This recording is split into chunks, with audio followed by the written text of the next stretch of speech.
cuenta, como estudiosa de los partidos políticos, tiene mucho sentido para explicarnos la realidad que hoy estamos viviendo por aquí en México. Así que dejo en el uso de la palabra a Marta Tagle. Adelante.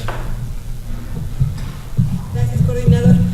Bueno, en primer lugar quiero agradecer mucho a la doctora Flavia Freidenberg por haber aceptado la invitación a participar en esta reunión plenaria de nuestro grupo parlamentario, porque pues es una académica bien ocupada y bueno, a lo mejor quienes estamos en el tema de género la hemos conocido más como una especialista en estos temas, pero en realidad este es un gran tema y es el tema que le apasiona, y cuando hablábamos con el coordinador sobre la agenda que hoy estaríamos abordando, y sobre todo por las charlas que tenemos, incluso en la comida misma hablábamos de por qué, a pesar de que Andrés Manuel es como es y todo lo que nos parece que hace de manera errónea, a pesar de eso continúa una popularidad tan grande, y la investigación que ella ha hecho pues nos va a servir para darnos cuenta que no solamente pasa en México, sino que se está estudiando desde la ciencia política, que es un fenómeno que tiene números, que se está cuantificando, pero que también tiene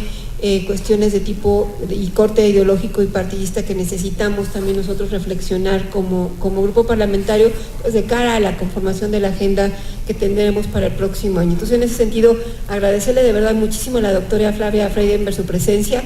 Ella es investigadora titular C de tiempo completo del Instituto de Investigaciones Jurídicas de la Universidad Nacional Autónoma de México y profesora del posgrado en Ciencias Políticas y Sociales de la misma universidad. Es miembro del Sistema Nacional de Investigadores del CONACYT, coeditora del primer saque Blog Análisis e Investigación de Oráculos y la revista Política y Gobierno, doctora por la Universidad de Salamanca 2001 y máster en Estudios Latinoamericanos 1999 por la misma Casa de Estudios, periodista por el taller Escuela Agencia y licenciada en Ciencia Política por la Universidad de Belgrano en Argentina. Ha investigado sobre elecciones, partidos y sistemas de partidos, reformas electorales, instituciones informales y representación política de las mujeres, con el apoyo de la Organización de los Estados Americanos, OEA, del Centro Carter, del Instituto Nacional Electoral, del Mujeres México, del Tribunal Electoral Poder Judicial de la Federación, del Programa Nacional para las Naciones Unidas, del National Endowment of Democracy, del Instituto Electoral de la Ciudad de México, del Ministerio de Educación y del Ministerio de Innovación y Ciencia de España, de la Secretaría General Iberoamericana, de la Agencia Española para la Cooperación Internacional y de Desarrollo y del Banco Interamericano de Desarrollo. Pues, como pueden ver, tiene una larga experiencia en trabajos de corte académico que sin duda va a ser muy interesante escucharte, Flavia. Muchas gracias por aceptar.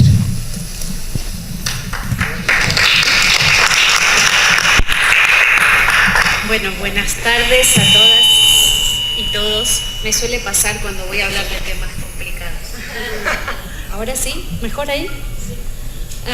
Yo me siento muy honrada de poder estar hoy con ustedes para presentarles un avance de una investigación que estamos desarrollando con mi colega María Esperanza Casullo, que ella es de CONICET y de la Universidad Nacional de Río Negro.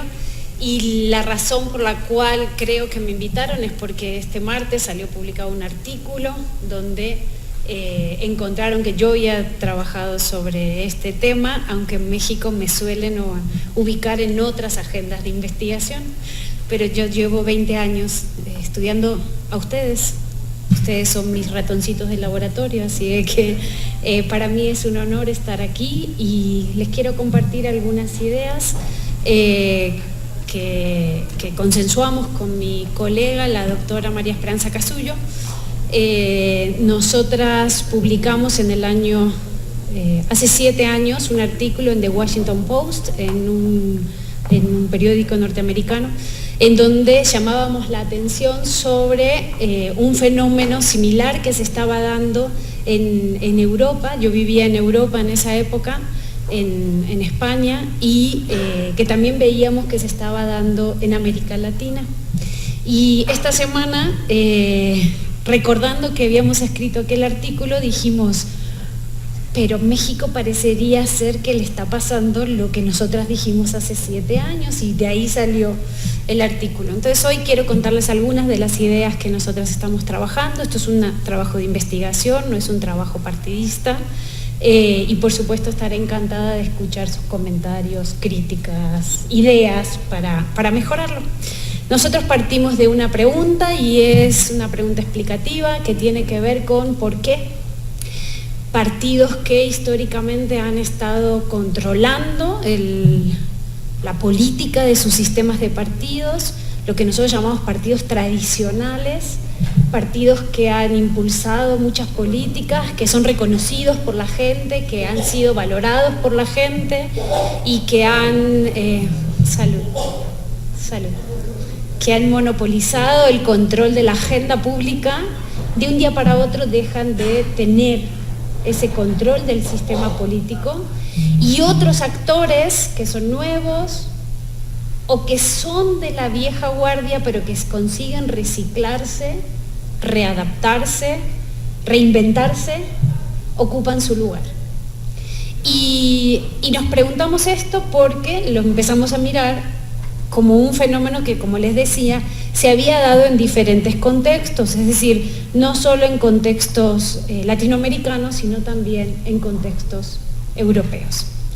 Y frente a esta pregunta nos hicimos una segunda pregunta que tiene que ver con cómo son esos nuevos liderazgos o esos nuevos partidos que surgen en contextos donde el sistema anterior colapsó. Y entiendo por colapso cuando un partido pierde de una elección a otra al menos el 50% de sus apoyos en el mismo nivel institucional. Cuando digo en el mismo nivel institucional estoy hablando legislativo, fundamentalmente legislativo, pero también puedo estar hablando de legislativo o federal, ¿no? O sea, legislativo federal o presidencial federal. Nosotras partimos de una serie de ideas. Sí, se murió. Una serie de ideas presentes en la literatura comparada que busca encontrar explicaciones, y esto lo aterrizo ya a un caso concreto, como es el caso mexicano, cuando ustedes exploran por qué se da el triunfo de esta nueva agrupación, es un partido nuevo que cuenta con élites y con estructura que viene de antes, pero que emerge bajo un nuevo canon, bajo una nueva etiqueta, ustedes pueden encontrar que hay como 4 explicaciones. Una explicación, la que más se ha trabajado en los últimos años, tiene que ver con la crisis de representación. Este partido nuevo gana porque la gente no cree en las viejas élites. Una segunda explicación, y si esto es así, entonces hay una agenda de trabajo que hacer. Una segunda explicación tiene que ver con, no importa tanto cuál es el desencanto de la gente con las élites anteriores, sino tiene que ver con cómo y qué ofreces. Entonces, cuáles son las estrategias de campaña o mecanismos de comunicación política. Una tercera explicación es, no importa lo que la gente crea con las élites anteriores, no importa el desgaste anterior, no importa el tipo de campaña que hagas, lo que importa es el tipo de liderazgo. Entonces, líderes carismáticos que emergen o que históricamente han estado presentes consiguen construir un relato, y ese relato es el que moviliza al electorado. Y una cuarta explicación, que es la que nosotras proponemos, y esa es la que estamos trabajando, es ni tan ni muy, como diría el filósofo español Alejandro Sanz, pero un poquito de cada cosa, pero sobre todo que el centro ideológico se ha vaciado, y aguas si ustedes están en un partido de centro, si no ocuparon ese espacio, y otros ocupan por ustedes ese lugar. Porque la explicación sería que ese nuevo partido, esos nuevos liderazgos o esos liderazgos reciclados ocupan el espacio del centro, porque los apoyos que estaban en el centro se licuaron por la crisis de representación, por las crisis económicas, por las crisis políticas y por las dificultades de los que estaban en ese espacio de articular una opción frente al desencanto de la política que tenía la ciudadanía. No sé si me estoy explicando. Bueno, eso es lo que voy a intentar justificar. 4 ideas nosotras creemos claves para poder avanzar en nuestra explicación. Primera idea, la democracia de partidos está siendo fuertemente cuestionada. la manera en que se hacía política, el viejo partido o el mito del partido de integración de masas, yo creo que es un mito. Creo que en América Latina no hemos tenido partidos de integración de masas como los europeos, como el Partido Socialdemócrata Alemán, como el Partido Socialista Obrero Español en la década de los 70. Yo creo que esa idea, quizás el APRA en Perú, pero en general en América Latina no tuvimos esta cosa de los ciudadanos belgas socialdemócratas que iban los domingos y los jueves a las reuniones, y que las mujeres de los militantes eran miembros de las fracciones de mujeres del partido, y que los hijos iban a las mismas escuelas porque se socializaban todas bajo la misma idea. Yo creo que esto es un mito, esto en América Latina para mí no existió. Y creo que los ciudadanos y ciudadanas latinoamericanas tienen en la cabeza, cuando piensan en un partido político, ese mito de partido de integración de masas. Y que cuando los dirigentes crean nuevos partidos, están pensando en partidos de integración de masas que nunca cuadraron en América Latina. Y yo digo México y estoy pensando en América Latina también, ¿eh? O sea, no, yo sé que para ustedes a veces México no es América Latina, pero para mí sí, ¿no? Entonces estoy asociando la misma idea. Y si nosotros no somos conscientes de eso, podemos caer en el error de construir organizaciones partidarias, que no digo que no sean importantes, bajo un modelo que ya no funciona, porque los militantes ya no se socializan en las reuniones de partido. Los militantes ahora utilizan esto, y están en Twitter. Están en Facebook algunos porque todavía creen que en Facebook hacen campaña, y yo siempre les digo a mis mujeres, aguas si ustedes creen que la gente que tienen que ir a conquistar está en Facebook. En Facebook es el rincón de tu casa, están tus amigos, ya están. Vos tenés que ir a pelearte entre comillas, ¿no? A ganar tu campaña en Twitter, porque ahí están los que no conoces, pero están aquí. En Facebook están mis amigos y mis amigas que me dicen qué linda que soy o qué fea que soy y me ponen likes. En Twitter me tengo que ir a ganar el escenario, me tengo que ir a ganar con ideas, y eso es lo que hay que potenciar. Entonces el viejo modelo de partido, de integración de masas que todos creíamos, está en crisis. Lo digo yo, pero lo dice Peter May, lo dice Juan Linz, lo dicen los principales teóricos de partidos políticos europeos, ¿no? La segunda idea es que los partidos que ocupaban el centro, en la mayor parte de los países que nosotros hemos estudiado, fueron como responsables o corresponsables de hacer los ajustes de la política neoliberal, o de las políticas de austeridad, si no quieren llamarle de neoliberales. Y entonces la gente hace atribución de responsabilidad, responsiveness, ¿no? Atribuye a esos partidos la crisis, su mala situación económica. Hayan impulsado esos partidos las políticas desde los ejecutivos o las hayan coacompañado desde los legislativos. Depende si es sistema presidencialista o sistema parlamentario, ¿no? Digo, por Europa y por América Latina. La tercera idea es que cuando esos partidos son responsables o son atribuidos como responsables de esa crisis económica, la gente le atribuye esa responsabilidad, el centro se va vaciando. Y lo que nosotras decimos es que cuando el centro se vacía por estas crisis políticas y estas crisis económicas, alguien que viene desde la orilla del sistema, y no me malinterpreten esto, no es algo peyorativo, lo que estoy diciendo es que vienes de la orilla del sistema porque tienes una crítica frontal al sistema, aunque seas del sistema. La principal éxito de los sistemas políticos democráticos europeos y latinoamericanos es que han permitido que los outsiders ganen con las reglas del sistema, aunque ellos hayan criticado las reglas del sistema. No sé si me explico. No quiere decir que han ido desde afuera, estaban dentro del sistema con una crítica muy frontal, y nuestros sistemas democráticos permitieron que esas élites ganen con las reglas del sistema al que criticaban. Entonces, desde las orillas, con un discurso de outsider, aunque no sean, digamos, necesariamente outsiders, porque no es que están fuera del sistema, ganan las elecciones y buscan la transformación del sistema desde adentro, ese sistema que les permitió ganar. Entonces, la democracia de partidos está siendo fuertemente cuestionada. Ahora es cuando no quieren, porque ya se molestaron, ¿no está? La democracia está siendo fuertemente cuestionada.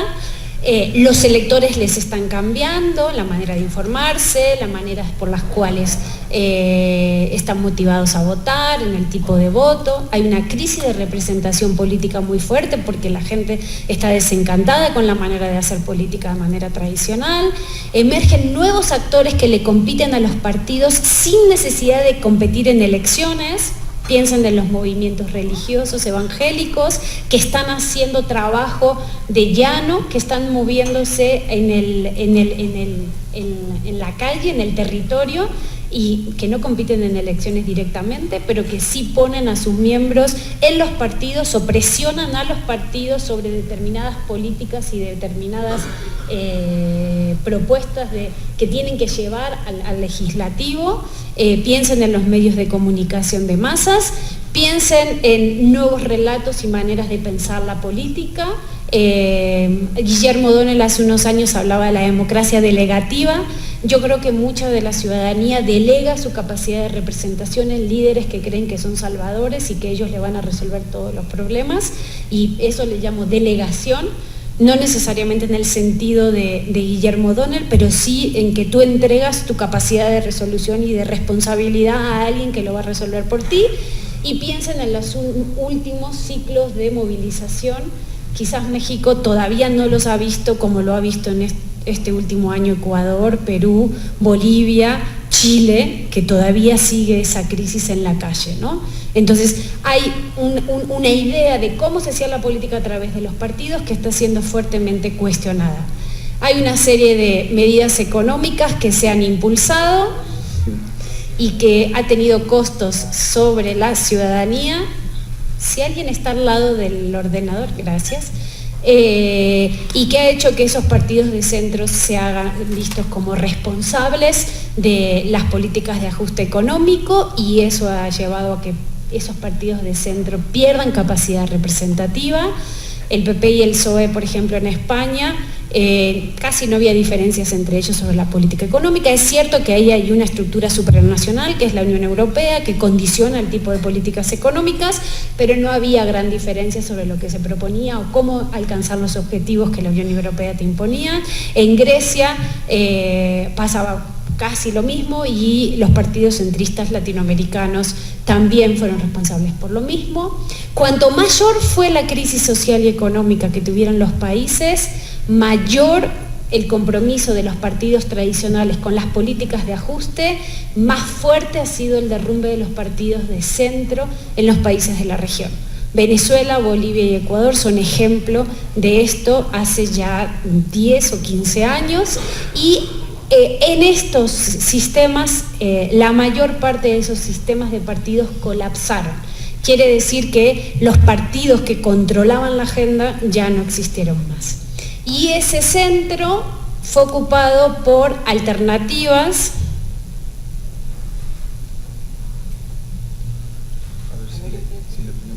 Ahí está. Para allá, ¿ok? Gracias.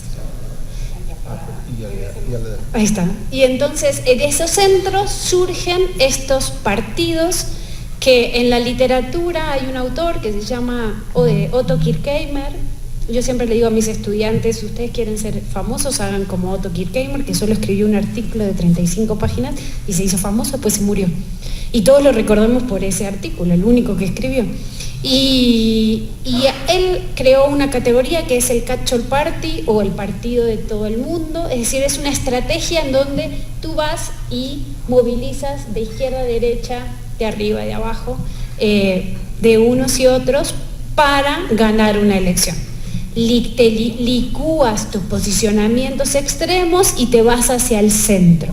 Y lo que nosotras decimos es que ese vacío de centro que fue el que se generó porque los partidos de siempre fueron responsables de las crisis, fue ganado por partidos catch-all party o por partidos que tenían una posición de izquierda o de derecha, pero que para ganar la elección se fueron hacia el centro a captar un electorado que estaba huérfano y que ya no sentía que esos partidos le representaran, ¿no?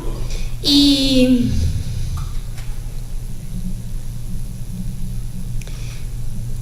si quieren profundizar sobre estas ideas, tengo los textos y se los puedo dar, o sea, no quiero aburrirlos con este argumento y la parte empírica, pero lo que quiero ahora es aterrizarles esto al caso mexicano.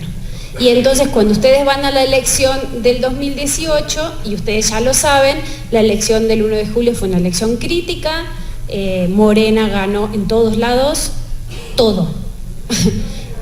Ganó en el 80% de las casillas de las secciones de los municipios, ganó un 25% más en la presidencial que lo que habían ganado sus antecesores al mismo cargo, mejoró todos sus porcentajes de votación en los 32 estados, los incrementos en todos los estados, salvo en Ciudad de México, que es el que menos se incrementó, son sustantivos. En comparación, los resultados de Morena son equiparables a los de Zedillo en términos presidenciales. Y a mí me gusta mucho esta gráfica porque aquí les muestran todos los estados en las 3 elecciones, ¿no? Son datos de la presidencial y ustedes ahí pueden ver cómo en cada uno de los estados, el amarillo es el 2006, el gris es el 2012 y el morado es el 2018. Estos son datos que estamos trabajando con Sebastián Garrido del CIDE para otra investigación. Ustedes le muestran que salvo Ciudad de México, donde el valor del 2006 fue casi igual al del 2018, en el resto de los estados de la República, el resultado es de una elección crítica, ¿no? De cómo los demás partidos perdieron, colapsaron en esta elección. Sé que es una sola elección y que hay que esperar más elecciones para tener un resultado más completo, ¿no? Para saber si realmente esta es la elección crítica o hay otra elección a posteriori que va a ser más crítica que esta, pero con los datos que tenemos hasta ahora, mirándolos en todos los niveles, y casillas, secciones, municipios, estados, y mirándolo comparativamente en el territorio, lo que tenemos es un partido que creció significativamente, ¿no? Y creció a nivel de las casillas, su margen de victoria, es decir, la diferencia entre el partido más votado, el primero con el segundo, su margen de victoria a nivel de las casillas en promedio es del 36.6%, puntos porcentuales, es decir, está de manera homogéneo, esa es la cantidad de casillas donde sacó una diferencia sustantiva frente al segundo lugar, ¿no? También se nacionalizó el partido. Estos son análisis de nacionalización, de distribución media de los apoyos en el territorio. Estos son comparado con los otros partidos entre 2009 y 2018, Morena habiendo sido creado en un margen de tiempo muy pequeño, su crecimiento de nacionalizaciones va a la alza. De la nada tuvo un bloque parlamentario, como ustedes saben, importante, mostrando la caída a nivel legislativo de los otros partidos, los niveles de éxito electoral en el número de distritos supera a los últimos, desde el año 97, al partido que más distritos controlaba en el legislativo, a nivel de diputados federales. Y lo que ustedes tienen es un proceso de reconcentración del poder, ustedes no se lo tengo que contar yo, ustedes ya lo saben, donde lo más interesante es que a pesar de que el electorado eligió una cámara legislativa de pluralismo, con un número efectivo de partidos de 469 para el momento en que se entregan las constancias en el legislativo, como ustedes bien saben, la presencia de políticos que renuncian al partido por el cual fueron electos y se pasan al bloque de gobierno, reconcentró el poder en la coalición de gobierno, generando un gobierno monocolor mucho más fuerte. Entonces, nuestro argumento es que los partidos de centro, priistas y panistas, fueron vistos como corresponsables por la crisis económica, la corrupción, la desigualdad estructural, el aumento de la violencia y la impunidad, y como a los europeos, a estos partidos se les escaparon los votantes. ¿Se les escaparon o los dejaron escapar? Yo no sé. El tema es que perdieron capacidad de movilización del centro y capacidad de movilización de sus huesos, incluso de sus huesos colorados, como le dicen ustedes, ¿no? Y la gente quedó desencantada con las políticas anteriores, con razón, ¿no? Entonces, si ustedes comparan esto con las experiencias latinoamericanas y europeas, cuando tenemos crisis económica más pérdida de confianza en los partidos, es decir, crisis de representación, la respuesta ha sido populista. Venezuela en el 99, Bolivia en el 2005, Ecuador en el 2006, Brasil en el 18, México en el 18. Pero no todos los casos funcionan de la misma manera.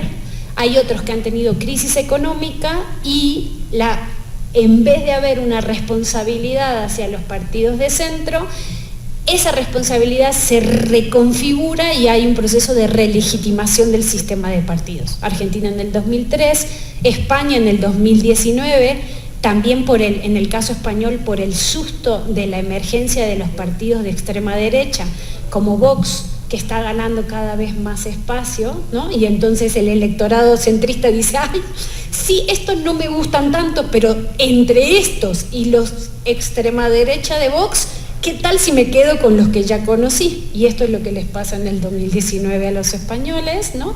Después de un año entero de no poder configurar gobierno, o eso es lo que le pasó a El Salvador con Nayib Bukele, cuando la crisis del sistema de partidos tradicional, ¿no? El bipartidismo de FMLN y de Arena se reconvierte en la emergencia de un ex militante del FMLN, como era Bukele, y consigue ganar el centro, ¿no? Y luego tienes otros casos, ¿no? Donde la crisis económica y la resolución autoritaria genera un escenario que todavía no permite una nueva reconfiguración de un nuevo liderazgo populista, ¿no? Y en ese sentido, nosotros vemos o estamos trabajando sobre la idea de ver a Morena como un catch-all outsider, ¿no? Surge para recoger las exigencias que se acumulan en las orillas del sistema político, se reciclan viejas élites para ocupar el centro que fue abandonado o que quedó huérfano de los partidos tradicionales, asumen una posición de outsider cuando ustedes bien saben que no es un outsider natural porque es una persona que ha tenido tradicionalmente experiencia de gestión de gobierno y de política, y vienen desde la izquierda para ocupar el centro ideológico ofreciendo algo a cada lado, ¿no? Un poquito a la izquierda, un poquito a la derecha, un poquito al centro, un poquito arriba, un poquito abajo. Pero lo más importante es que no solo haya algo para todo el mundo, sino que tengas que redistribuir. Y esa redistribución puede ser económica, en algún momento lo será, por ahí quizás todavía no, pero fundamentalmente es simbólica. Lo que hace un populista es redistribuir los símbolos, la inclusión. Lo que hace es tener un relato que hace que los que no se sienten o no se sentían parte, ahora se sienten parte. Y que ese relato, o sea, no solo tienen capacidad de poner agenda, de definir agenda, sino además de reconfigurar la agenda. ¿Por qué? Porque no solo tienes la capacidad del relato, sino que además tienes un liderazgo carismático. Y el líder carismático tiene, no sé si aquí en México se dice así, pero en Argentina se dice esteflón. ¿Sí? ¿Esteflón? Todo resbala. porque el líder carismático lo que tiene es la capacidad de redefinir simbólicamente. No importa si se equivoca o no, al seguidor del líder carismático nunca ve que se equivoque su líder, porque el líder no se equivoca, porque el líder representa al pueblo, el pueblo eligió al líder y el líder es el que interpreta al pueblo. Siempre el pueblo es bueno, siempre el pueblo es bueno, porque el pueblo le eligió, el pueblo no se puede equivocar. Entonces, yo viví 4 crisis de representación. Viví España, viví Ecuador, viví Argentina y viví Perú. Y lo que vi en estos 4, las viví físicamente y las viví teóricamente, ¿sí? Y lo que viví es la incapacidad de las oposiciones para cambiar esto. Las oposiciones les cuesta muchísimo, no entienden que no entienden. Y al no entender que no entienden, no son capaces de reacomodarse y adaptarse. Porque entran en el juego de la bipolaridad, entran en el juego de los fifís y los no fifís, entran en el juego del pueblo bueno y el pueblo malo, entran en el juego de la incapacidad de unos para representar a los otros. Eso es una dialéctica que el catch-all outsider sabe jugar, porque él necesita reacomodar el escenario. Él no, o sea, todo el grupo, ¿no? El equipo, no es solo, esto no es solo una persona, esto es un relato, una manera de relacionar y entender. Entonces, lo que nosotras decimos es que hay una serie de estrategias de catch-all outsider que hemos visto que se han dado de manera más o menos similares en diferentes países, en Europa y en América Latina, que tienen que ver con todas estas líneas de puntos, ¿no? Proyectar la competencia en el gobierno, un discurso nuevo, con frescura, con nuevas ideas, aunque sea lo mismo de siempre, pero es el relato simbólico, que es lo que lo hace capaz de movilizar, ampliando cada vez más las coaliciones hacia los jóvenes, hacia las mujeres, hacia las diversidades. En algunos casos son muy activos a nivel internacional, en otros no tanto, dependiendo de cuál es el contexto, ¿no? En Europa eso no se ve tan claro porque hay una política exterior común, en donde se combinan una serie de políticas que parecen de izquierda con un discurso moralista y conservador muy fuerte, sobre todo en temas de derechos sociales, ¿no? Hay una fuerte confrontación con el otro, que el otro pueden ser o las grandes multinacionales, o pueden ser los medios de comunicación, o pueden ser las autoridades electorales, o pueden ser un sector de la población al que simbólicamente no se representa, pero que materialmente normalmente siempre algo se le da. Por eso no hay una confrontación real con esas clases dominantes que se terminan acomodando al nuevo relato. Y esto era lo que quería contarles. Creo que el centro está ocupado y que cualquiera que quiera ir a ocupar el centro tiene una tarea muy interesante que hacer, porque normalmente estos son cuando se consigue llenar ese vacío y ocuparlo simbólicamente, pasa mucho tiempo hasta que se pueda revertir esa situación, sobre todo si hay control y capacidad de redistribución, no solo simbólica, que es lo que hay ahora, sino también capacidad de redistribución económica. Yo lo dejaría aquí y les agradezco muchísimo su atención, entendiendo que, bueno, esto es una presentación académica y que puede haber reacciones, comentarios, y quedo atenta ahora o cuando lo consideren oportuno para aclarar aquellas dudas que puedan haber surgido. Muchísimas gracias.